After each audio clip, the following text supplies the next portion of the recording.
Salam Fariz müəllim. Şagirdlərimizdən biri soruşur ki, imtahana bir ay qalıb və listeningim çox zəifdir. Nə edə bilərəm ki, listeningim artsın?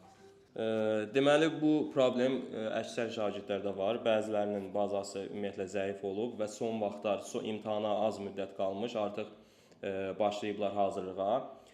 Və qısa müddət ərzində listeningi inkişaf elətdirmək düzdür, biraz çətin və əzm tələb edən bir şeydir.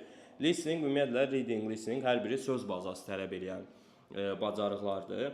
Qısa müddət, indi bir ay vaxtımız qalır və öncə onu qeyd edeyim ki, mənim 9-cu sinif o bir aylıq sürət qrupum var ki, orada maksimum bu dediyim qeydlərin hamısı işlənəcək, qrammatik olsun, listening olsun.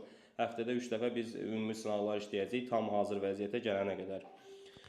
Və suala qayda, o qısa müddət ərzində listeningi inkişaf elətdirmək üçün siz maksimum bir cədvəl qurursunuz özünüzə. Ən az gündə 4-5 dənə listening işləməlisiniz. İndi hansı metoddan işləyirsiniz onu da deyəcəm.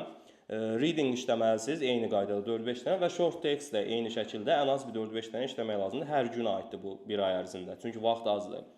Listeningi inkişaf elətdirmək üçün əksər listening kitablarında hansılardan ki istifadə edirsiniz, sonda listeningin mətn formaları var. Şagirdin tələffüzü, sözlərin tələffüzü əgər yaxşı deyilsə, listeningi tam anlaya bilməyəcək. Bunun üçün ilk öncə o arxadakı mətn formaları ki var, o mətn formalarını tərcümə eləyib, onlara baxa-baxa listeningə qulaq asmaq daha yaxşıdır. Bu inkişaf elətdirir. Bir-iki dəfə tərcümə eləyirsən, mətni tam anlayırsan, sonra mətni yığışdırırsan, mətni bağlayandan sonra sadəcə qulaq asıb tapşırıqları eləyirik. Yəni biz ilk öncə o mətn formasını tərcümə eləyirik, cümlələri tam aydın başa düşürük, sonra qulaq asanda artıq hətta birinci o qulaq asasa izləyə də bilərsiniz cümlələri ki, sözlərin düzgün tələffüzünə bələd olasınız. Sonra mətn formasını yığışdırıb, sadəcə qulaq asıb sualları işləyirsiniz və bu metodla mütəmadi hər gün işləsəz, artıq ayın sonunda görəcəksiniz ki, tam mətn formasına baxmadan sözlərin tələffüzünü anlaya bilirsiniz və listeningi işləyə bilirsiniz.